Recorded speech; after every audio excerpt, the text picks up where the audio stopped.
Uma das disciplinas mais desenvolvidas nas últimas décadas tem sido a área de física. Muitas das ideias que cientistas famosos tinham com respeito à física foram ultrapassadas como resultado dessas descobertas recentes. Será que a Bíblia também e a física dentro da Bíblia também já foi ultrapassada? Fique conosco para uma conversa com o nosso convidado especial, Dr. Revelino Montenegro. Venceu a prova do tempo. O livro de Deus, a Bíblia. Ainda relevante neste mundo complexo. Está escrito, partilhando mensagens de esperança ao redor do mundo.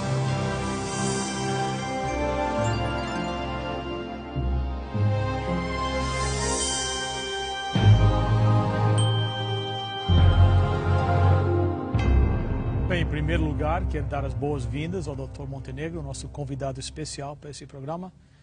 Sr. Doutor, muito obrigado pela... Agradeço também o convite. A sua presença aqui. Na introdução, eu falei que muitas das ideias dos cientistas famosos, com o desenvolvimento do conhecimento da física, as ideias que durante, quem sabe, anos e décadas eram aceitas como padrão, foram mudadas. Será que na Bíblia a física também já foi ultrapassada pelas recentes descobertas? Eu acho que não. Eu gosto muito de fazer... Sempre que eu leio um novo artigo científico que é apresentado alguma evidência contra algum texto bíblico, eu costumo simplesmente esperar um pouco e aguardar a contra-resposta que virá em seguida contra aquele texto, contra aquele artigo, contra aquela nova descoberta, né? Eu tenho percebido que a ciência contida na Bíblia tem se mantido firme durante séculos e séculos de desenvolvimento científico. Ela tem tantas teorias já passaram, né? Tantas teorias já foram apresentadas como verdadeiras e depois sucumbiram completamente. O primeiro verso da Bíblia... Deixa eu interromper, para o benefício de alguns que, quem sabe, não conhecem o senhor, só uma biografia bem rápida, que você trabalha como cientista hoje na Alemanha, PhD, e foi engenheiro, trabalha agora na área de bioengenharia. Trabalhou como cientista e pesquisador aqui no Canadá, através da Universidade de Toronto. Então, só para o pessoal saber quem você é e os seus conhecimentos, que isso é uma área que você mexe com todos os dias também, né? Isso, e eu já tive a oportunidade de lecionar física. Então, física é realmente um assunto super interessante. Como você mesmo falou no início, uma das disciplinas que mais se desenvolveu. É realmente uma disciplina tremenda. Assim, o desenvolvimento da física no século passado foi tremendo. Por exemplo, um dos mais famosos cientistas de todas as épocas era um físico, Einstein. Por exemplo, que sempre que se escuta a palavra cientista, vem à mente a imagem, a imagem de Einstein, né? O entendimento ou o estudo da física para se entender o universo é uma coisa tremenda hoje em dia. E seus diferentes ramos. A física é uma área tão diversificada e ao mesmo tempo o desenvolvimento tem aumentado tanto que eu diria que um físico nuclear, se ele conversar com um físico de uma determinada de uma área qualquer de uma outra área qualquer da física, eles não vão nem se entender devido ao tamanho, a profundidade e o desenvolvimento que essa disciplina tem alcançado, né, nesses últimos anos. Interessante. Mas eu queria dizer que o primeiro verso da Bíblia, o capítulo 1, verso 1, é já, na minha opinião, uma aula de física. Então, logo no início da Bíblia. Deus já começa falando de física. Porque, se você perceber, se você quebrar esse verso aqui, os primeiros versos, ele começa dizendo, no princípio, ou seja, já temos aqui a ideia de tempo, criou Deus a terra, ou melhor, os céus, nós temos aqui a ideia de espaço, certo, e a terra. Nós temos agora a ideia de matéria. Então, essa trindade é que forma o universo. Certo? Nós não podemos ter um universo somente formado por tempo e matéria. Você precisa do espaço. Certo. Você também não pode ter um universo que é formado só por tempo e espaço. Você precisa da matéria. Ou matéria e espaço. Matéria e espaço somente. Você precisa do tempo. Então, essa trindade em si, que é apresentada aqui, já é uma introdução ao mundo da física. Olha, para entender física, você tem que entender que nós vivemos nesse universo composto desses três elementos, né? Eu chamo isso de uma trindade. E se você continua lendo o texto de Gênesis, o versículo 1 vem falando sobre a questão de trevas, do que essa ausência de luz, depois vem Deus trazendo a luz para todos nós. Então, todos esses são termos físicos muito fortes. E as leis da física, as leis que nós conhecemos hoje, que ainda há muitas para serem desenvolvidas ou descobertas, há muita coisa ainda na física para se desenvolver, assim também como nas outras disciplinas, é claro, nas outras ciências. Mas eu diria que há muita coisa para ser descoberta. Eu diria que a Bíblia seria um ótimo guia também para as pessoas estudarem e verem ou analisarem aqui alguns parâmetros. Mas, por exemplo, eu queria ler com você um texto interessante do livro de Jó, no capítulo 38, versículo 33. Jó 38, verso 33, tem um texto bastante interessante, 38, 33, que diz: sabes as ordenanças dos céus? Podes estabelecer o domínio de Deus sobre a terra? Deus está fazendo uma pergunta: você conhece as leis que governam o universo? Isso aqui é um desafio já para os físicos, né? Ele chega para isso parece a defesa de um doutorado. Você vai para a defesa, o professor te pergunta: você conhece essas leis? Você entende disso? Então, eu me lembro muito bem de quando eu terminei o meu mestrado. Eu fiz um mestrado na área de química inorgânica, e na hora que eu lembro que aproximava-se a época da minha defesa, um professor, um grande amigo meu, que ele se dizia ateu, chegou para mim e disse: como é que você quer ser um cientista e crer em Deus? No dia que uma determinada experiência não funcionar no laboratório, você vai dizer que é porque Deus não quis? Você vai colocar a culpa em Deus? E eu disse para ele: não. Se alguma coisa não funcionar, professor, é justamente porque eu não estou obedecendo às leis que governam o universo. Ou as reações químicas, ou qualquer outro fenômeno da física. Eu não estou obedecendo essas leis, e isso para mim é a maior prova de que existe um Deus. Porque se esse planeta, se esse universo não fosse organizado e previsível, se nós não tivéssemos leis, ciência não existiria. Certo. Primeiro de tudo, para que eu iria ter lei da gravidade, leis da termodinâmica, leis dos movimentos, se não existisse essa possibilidade de se prever o que vai acontecer? E se há essa possibilidade, é porque existe alguma ordem. É porque existe um regulamento, existe uma maneira como as coisas do universo, elas caminham, como os fenômenos ocorrem. E os grandes cientistas, eles simplesmente observaram isso e começaram a criar suas leis. Um exemplo clássico disso é o de Isaac Newton. E para aqueles que não sabem, Isaac Newton, ele foi um tremendo conhecedor da Bíblia. Isaac Newton escreveu livros sobre profecias bíblicas. Ele lia a Bíblia constantemente, ele acreditava em Deus. Ele utilizava a ciência para tentar provar que Deus existia, que esse universo... A própria ideia da mecânica determinística, né, que foi desenvolvida por ele, ele começou a ter esse pensamento, né, que essas coisas são previsíveis, que há uma determinação em que direção certas coisas irão ocorrer, baseados em textos sobre predestinação, em coisas desse tipo que tem um fundo teológico. Então, ele começou a desenvolver a sua ciência nesse sentido. Então, mais uma vez eu digo, se o mundo, o seu universo não fosse previsível e organizado, a ciência existia para quê? Eu li no outro dia que perguntaram ao famoso cientista Stephen Hawking se, sendo cristão e acreditando em Deus, é um obstáculo para ser cientista. Ele respondeu: se fosse, então Isaac Newton não tinha descoberto nada. Isso é uma tremenda de uma resposta, porque nós teríamos tido problemas seríssimos. Assim foi com Kepler, foi com Galileu e muitos outros cientistas que hoje ainda estão trabalhando e tiveram suas inspirações, assim, o seu desejo de conhecer mais e se aprofundaram na ciência porque queriam entender mais o mundo ou o universo desse Deus. Deus nos convida a isso, realmente. Outro me falou no outro dia que entre, quem sabe, os 30 ou 40 melhores cientistas do mundo mais reconhecidos, uma boa porcentagem deles hoje reconhecem a Deus e são cristãos. E uma coisa que há 20, 30, 50 anos atrás seria quase impossível. Mas mais e mais cientistas estão reconhecendo que a ordem, que essas leis, essa ordem que existe no universo, É incrível. Tem que ser resultado de uma mente superior, de uma mente brilhante, de um criador que organizou tudo isso. E isso realmente... Eu vou dar um exemplo claro disso. Existe uma lei na física, chama-se a lei da conservação de massa e energia.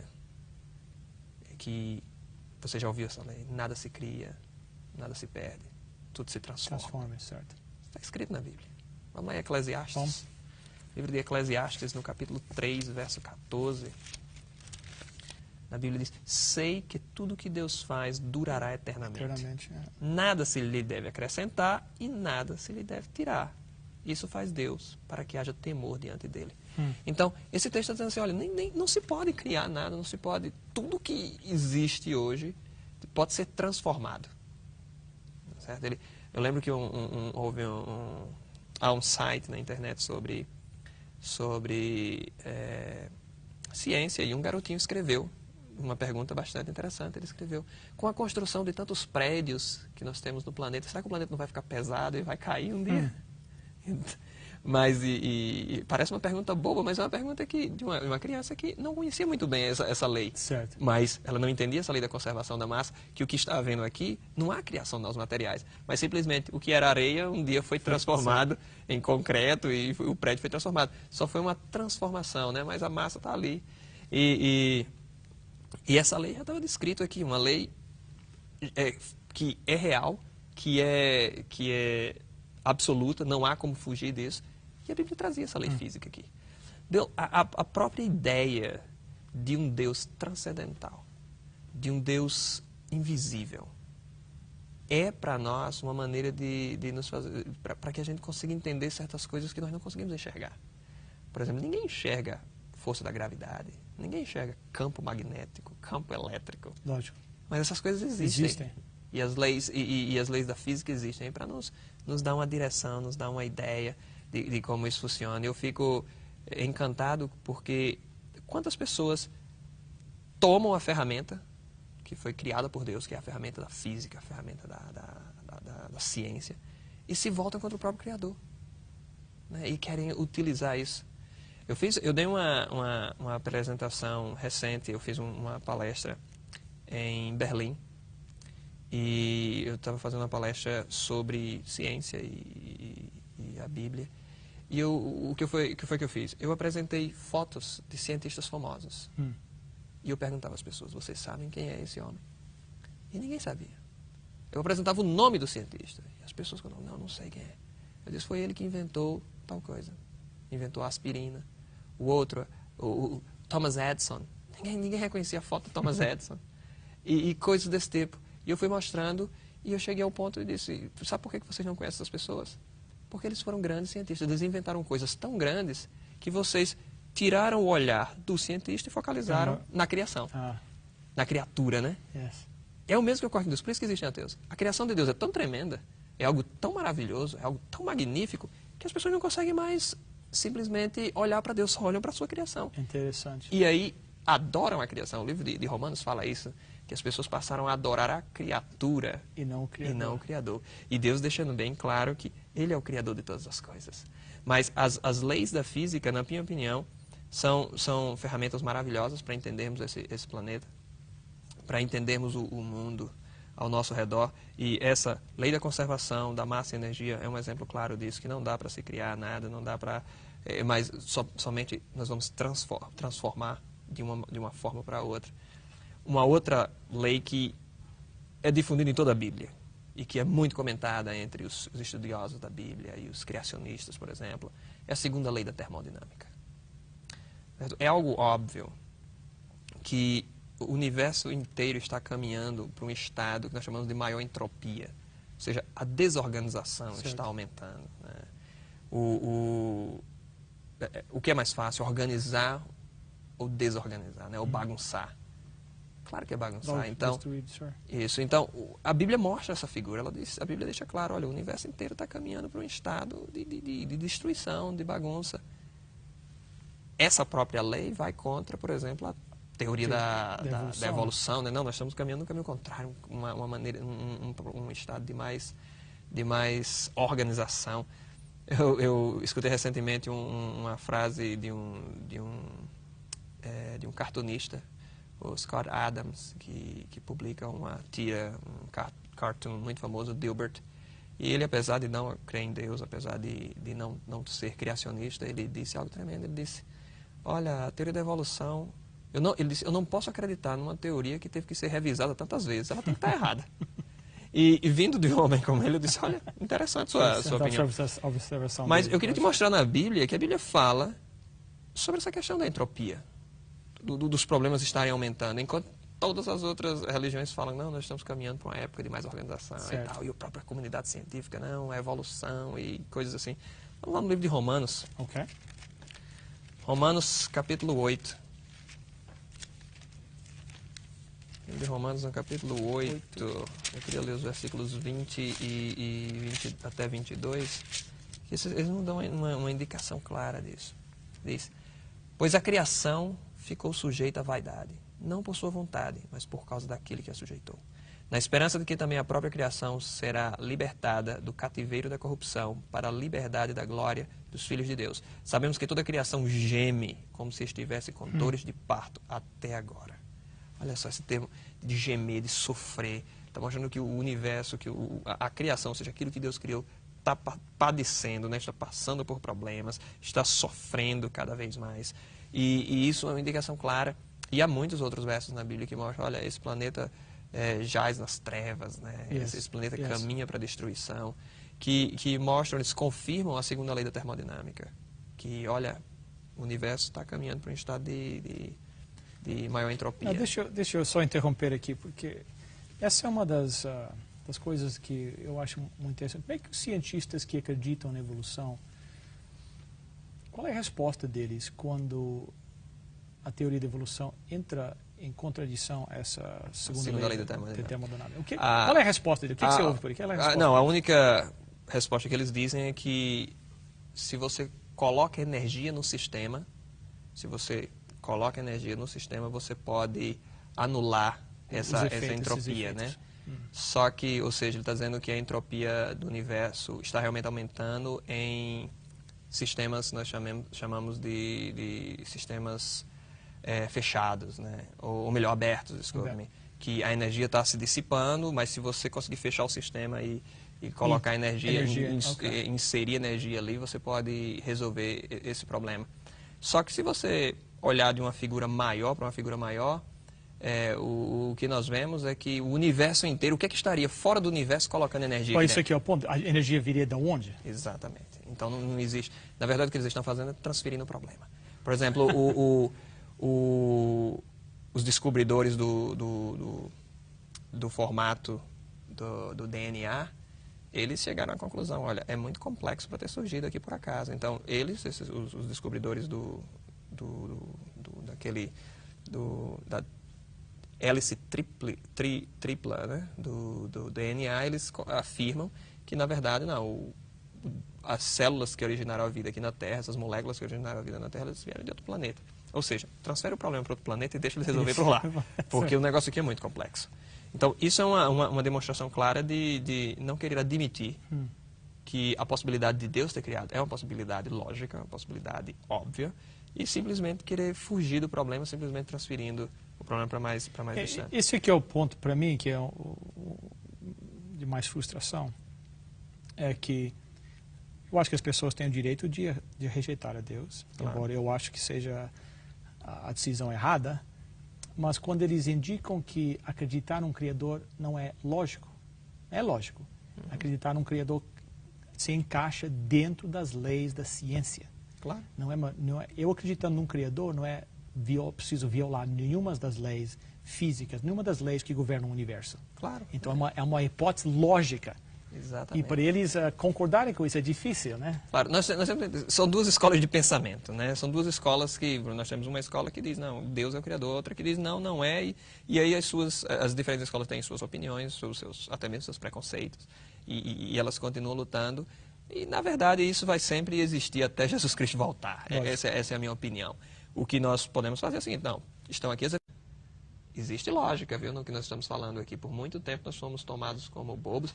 E o que mais me revolta é quando um cientista vai na TV, dá uma entrevista, ele simplesmente diz assim, isso não é ciência. Isso é verdade, yes. E ele não dá os argumentos. Yes. Ele não apresenta nada, ele simplesmente diz, isso não é. Ele se esconde por trás do título de doutor. Yes. Diz, rapaz, eu sou doutor. Escuta, mas doutores já falaram muita coisa errada nessa vida, viu? Então, eu fico triste ao ver isso. Yes. Utilizar a expressão isso não é ciência, é muito fácil. É um recurso muito confortável, né? De simplesmente dizer isso e sair de cena. Mas por que você então não apresenta as evidências que vão contra isso? Porque até aqui eu não vi nada que estivesse se opondo ao que a Bíblia diz. Lógico. Mas o interessante da entropia é que a Bíblia também diz que Deus não está sujeito à entropia. Então a própria Bíblia dizia que há sistemas em que a entropia não funciona. E Deus é um deles. E Deus é o sistema. É o sistema. Vamos lá em Tiago. Ok. Tiago capítulo 1, verso 17. Tem um texto bastante interessante. Em Tiago, no capítulo 1, verso 17, que diz assim: toda boa dádiva e todo dom perfeito é lá do alto, descendo do Pai das luzes, em quem não há mudança nem sombra de variação. Então, essa possibilidade de mostrar um sistema onde a lei da termodinâmica, o aumento da entropia, desculpa, não se aplica, é algo tremendo também. Olha, há sistemas onde também não funciona, e esse sistema é Deus. É Deus. Em Deus não há como essa variação ocorrer, essa mudança ocorrer. Algumas pessoas criticam a Bíblia dizendo o seguinte, que nós só descobrimos, ou só utilizamos esses textos quando alguma descoberta é feita. Por que não utiliza a Bíblia para poder fazer as descobertas? Mas isso é um absurdo, fazer esse tipo de declaração. Porque há um caso exemplar na Bíblia, é uma profecia no Velho Testamento em que o profeta diz que viu carros circulando pelas praças da cidade, pareciam como fogo. E o Isaac Newton, ao ler esse texto, ele era um homem de uma criatividade tremenda, tanto é que ele, sentado debaixo de um pé de maçã, de uma árvore de maçã, quando viu a maçã cair, ele desenvolveu toda a teoria sobre a lei da gravidade. Quando leu esse texto, ele conseguiu calcular a velocidade desses carros que circulavam ao redor da praça. E ele disse que, olha, no futuro o desenvolvimento tecnológico vai ser tão grande que as pessoas irão desenvolver veículos que poderão viajar a mais de 80 km por hora. Na época, eram carroças que transportavam as pessoas. E uma carroça não chega nem perto, uma carruagem não chega nem perto de 80 km por hora. E os cientistas da época, a comunidade científica na época, ridicularizou o que ele falou.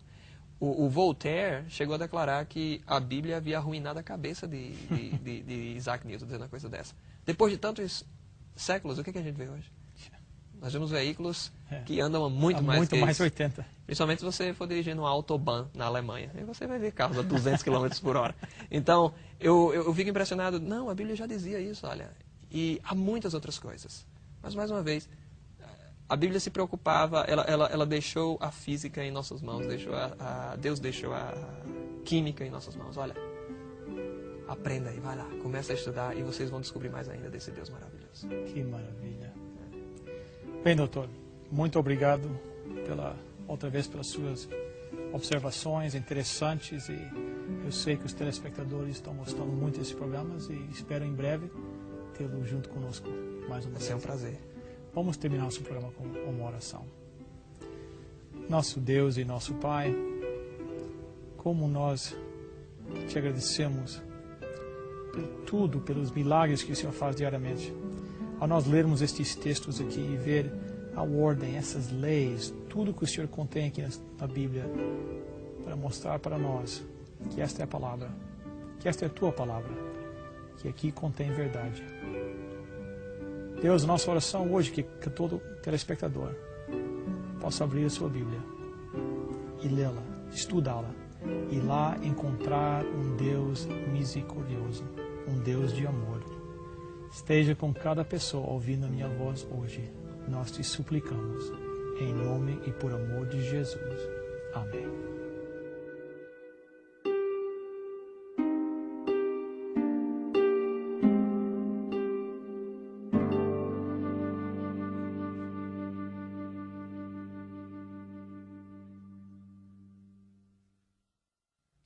Bem, doutor Montenegro, mais uma vez, muito obrigado pela sua presença. Eu sei que você está muito ocupado, mas você faz o esforço para estar aqui conosco. Nós apreciamos isso muito. Muito obrigado.